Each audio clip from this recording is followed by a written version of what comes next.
Сәлем баршаңызға. Сіздің логопедіңіз Дариға Рымғабылқызы. Бүгін сіздермен үй жағдайында р дыбысын қоятын боламыз. Ол үшін бізге мақталы таяқшаның көмегі керек.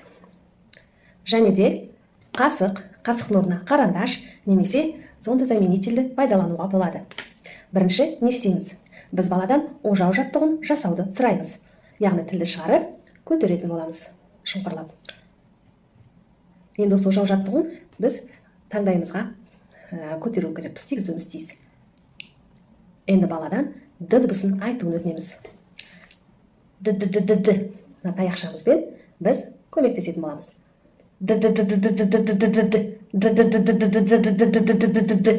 Енді қатты үрлеуін сұраймыз. Яғни бала тілдің ұшын үрлеуі тиіс. Р дыбысы шықты. Енді екінші тәсіл бұл бізде кәдімгі қарандашпен немесе зондозаменительмен жасауға болады. Яғни балаға дәл жаңағыдай ожау жаттығуын жасатып, тілін көтеруін сұраймыз. Енді д дыбысын айтуын өтінеміз. Д, яғни біз мынаны қозғау арқылы р дыбысын шығардық. Дәл осылай кәдімгі өзіміздің қолмен де еш нәрсе болмаса да, қолыңыз таза болса, қолмен де қоюға болады. Яғни жаңағы жаттығымызды қайталаймыз. Енді